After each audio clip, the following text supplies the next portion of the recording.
Friends, good morning. ఏంటి ఈ నటి మహిళ గుడి చూపిస్తుంది అనుకుంటున్నారా? అవును ఫ్రెండ్స్, ఈ రోజు స్పెషల్ డే. ఆ స్పెషల్ డే ఏంటో తర్వాత చెప్తాను. ఇప్పుడైతే మేము కాంచీపురంలో ఉన్నాము. కంచి కామాక్షి అమ్మవారి టెంపుల్ దర్శనానికి అయితే వచ్చాము.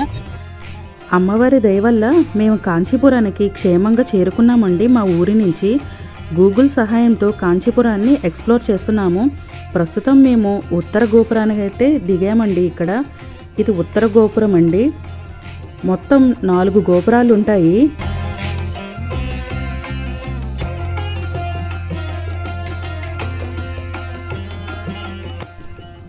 తూర్పు వైపున ఉన్నదే ప్రధాన గోపురం అండి. ఇదే రాజగోపురం. తూర్పు గోపురం వైపు నుండే మన దర్శనానికి అయితే వెళ్ళాలి. ఇదేనండి శ్రీ కంచి కామాక్షి అంబాల్ దేవస్థానం, కాంచీపురం. ఇక్కడ కొత్తగా పెళ్ళైన జంట ఒకటి వస్తుంది, చూసారా అండి?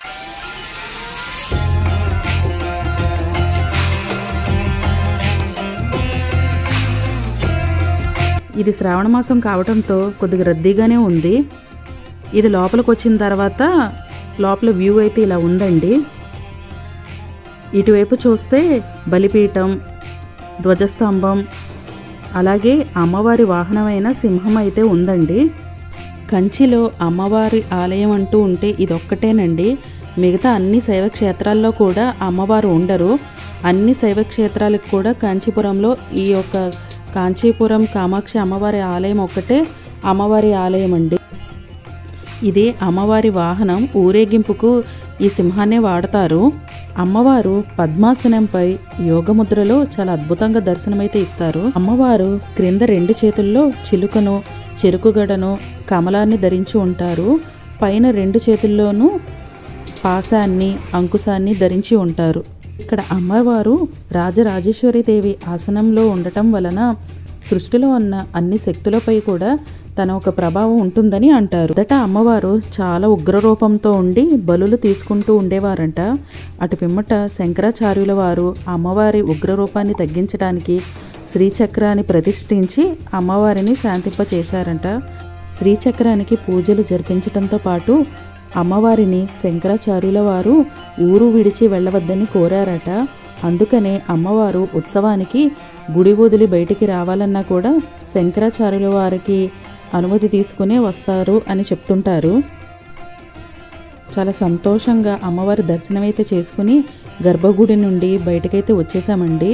ఇక్కడ ఒక పురాతనమైన చిన్న మండపం అయితే ఉంది. ఎక్కకుండా బారికేడ్లు అయితే అడ్డుపెట్టారు. గుడి లోపల ప్రాంగణం అయితే ఇలా ఉందండి. ఇదే రాజగోపురం. మనం ఈ గోపురం లోపల నుండి వచ్చి ఇలా అమ్మవారిని అయితే లోపలికి వెళ్ళి దర్శించుకున్నాము.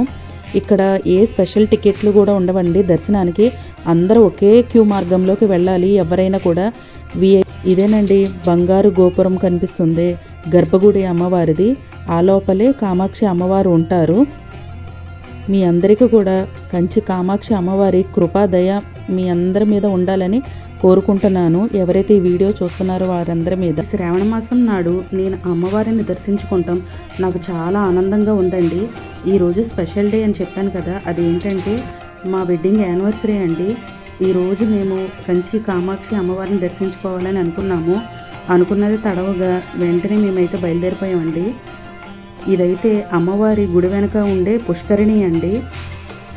కంచి కామాక్షి అమ్మవారిని కామాక్షి అని ఎందుకంటారంటే, కా అంటే లక్ష్మీదేవి, మా అంటే సరస్వతీదేవి, అక్షి అంటే కళ్ళు. లక్ష్మీ సరస్వతులను కన్నులుగా చేసుకుని కలది అని అర్థం కామాక్షి అంటే.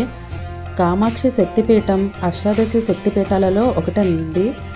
నాభి అనేది ఇక్కడ పడింది అని అంటారు. అమ్మవారి గుడి ప్రాంగణంలో గల ఈ చెట్టు ప్రత్యేకంగా కనిపించిందండి.